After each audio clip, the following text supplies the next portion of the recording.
ನೀವು ಯಾವಾಗಲಾದರೂ ದೊಡ್ಡ ನಿರ್ಧಾರದಲ್ಲಿ ಕಂಗಾಲಾಗಿ ಕೊಡುತ್ತಿದ್ದೀರಾ? ಜೀವನದಲ್ಲಿ ಯಾರಿಗಾದರೂ ನೋವು ಕೊಡುವ ಭಯ, ಸೋಲಿನ ಭಯ ಅಥವಾ ನಿಂದನೆಯ ಭಯವಿರ್ತಾ? ಈ ಸಂಕಟದಲ್ಲಿ ಅರ್ಜುನನ ಕಥೆ ನಮಗೆ ದಾರಿದೀಪವಾಗಬಹುದು. ಯುದ್ಧ ಭೂಮಿಯಲ್ಲಿ ಅರ್ಜುನ ಎದುರಿಸಿದ ದೊಡ್ಡ ಸಂಕಟ ಮತ್ತು ಕೃಷ್ಣನ ಪಾಠಗಳು ಇಂದು ನಮ್ಮ ಜೀವನಕ್ಕೆ ಹೇಗೆ ಸಂಬಂಧಪಟ್ಟಿವೆ ಎಂಬುದನ್ನು ನೋಡೋಣ. ಕೌರವ ಪಾಂಡವರ ಮಹಾಯುದ್ಧದ ಮುನ್ನ ಅರ್ಜುನ ತನ್ನ ರಥವನ್ನು ಮಧ್ಯಭಾಗಕ್ಕೆ ಹೋಗಿಸುವಂತೆ ಕೃಷ್ಣನಿಗೆ ಕೇಳುತ್ತಾನೆ. ಅವನು ಎದುರು ನೋಡಿದಾಗ ತನ್ನ ಗುರು ದ್ರೋಣಾಚಾರ್ಯ, ಪಿತಾಮಹ ಭೀಷ್ಮ, ಬಂಧುಗಳು, ಸ್ನೇಹಿತರು ಎಲ್ಲರೂ ಎದುರಿನಲ್ಲಿ.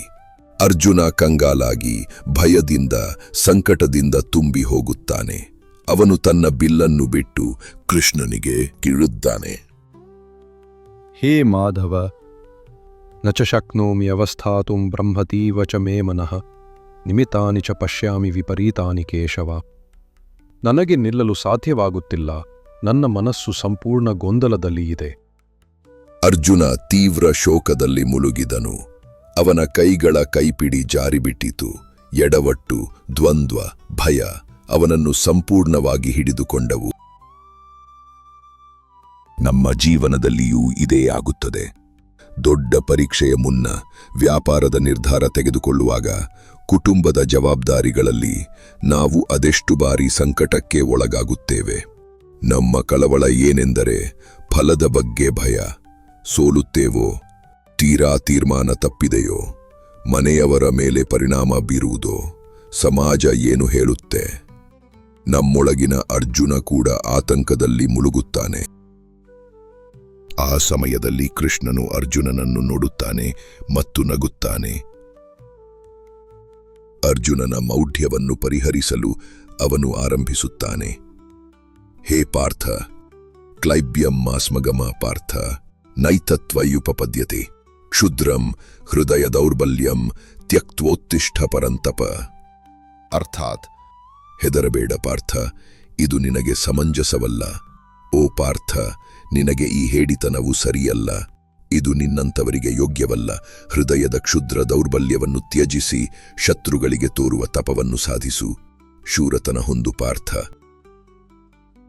ಕೃಷ್ಣನು ಅರ್ಜುನನನ್ನು ನೋಡಿ ಮುಂದುವರಿಸುತ್ತಾನೆ. ಕರ್ಮಣ್ಯೇವಾಧಿಕಾರಸ್ತೆ ಮಾ ಫಲೇಷು ಕದಾಚನ ಮಾ ಕರ್ಮಫಲ ಹೇತುರ್ಭು ಮಾತೇ ಸಂಗೋಸ್ತ್ವ ಕರ್ಮಣಿ.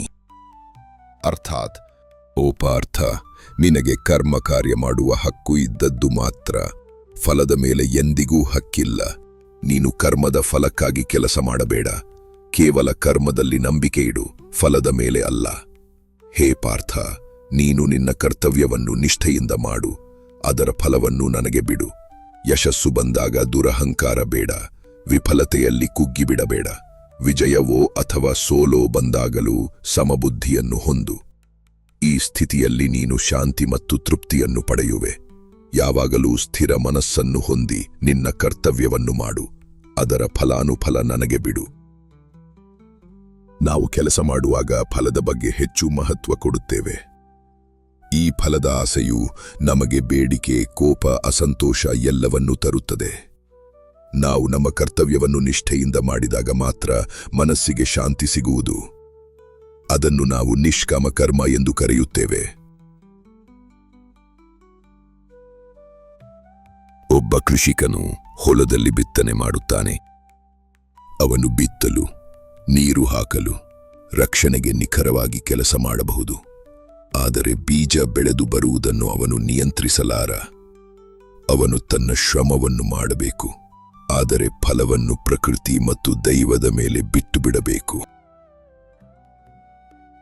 ನಮ್ಮ ಜೀವನದಲ್ಲಿ ಯಾವುದೇ ಕೆಲಸ, ಸಂಬಂಧ, ಉದ್ಯೋಗ, ಸಮಾಜ ಸೇವೆ ಎಲ್ಲವೂ ನೈಪುಣ್ಯದಿಂದ ಮತ್ತು ಶ್ರದ್ಧೆಯಿಂದ ಮಾಡಬೇಕು. ಫಲದ ಮೇಲಿನ ಮೋಹವನ್ನು ಬಿಡಬೇಕು. ಇದೇ ನಿಷ್ಕಾಮ ಕರ್ಮ. ಫಲದ ಮೇಲೆ ಆಸೆಯನ್ನು ಬಿಡುವುದು ಒಂದು ದೊಡ್ಡ ಸಾಧನೆ. ಉದಾಹರಣೆಗೆ, ವಿದ್ಯಾರ್ಥಿಗಳು ಪರೀಕ್ಷೆಗೆ ತಯಾರಾದಾಗ ಅತಿಯಾದ ಫಲದ ಭಯದಿಂದ ಒತ್ತಡಕ್ಕೆ ಒಳಗಾಗುತ್ತಾರೆ. ಉದ್ಯೋಗದಲ್ಲಿ ಉನ್ನತಿ, ಹುದ್ದೆ ಅಥವಾ ಪ್ರೋತ್ಸಾಹಧನ ಪಡೆಯುವ ಆಸೆ ಕೊನೆಗೆ ಕ್ಲೇಶಕ್ಕೆ ಕಾರಣವಾಗುತ್ತದೆ. ಸಂಬಂಧಗಳಲ್ಲಿ ಪ್ರತಿಫಲದ ನಿರೀಕ್ಷೆಯಿಂದ ನಿರಂತರ ತಾರತಮ್ಯ. ಫಲಾಸೆ ಬಿಟ್ಟವನು ಮಾತ್ರ ಶಾಂತಿಯನ್ನು ಕಾಣುವನು. ಫಲದ ಮೋಹವನ್ನು ತ್ಯಜಿಸು ಪಾರ್ಥ, ಕರ್ಮದಲ್ಲಿ ಭಾಗಿಯಾಗು.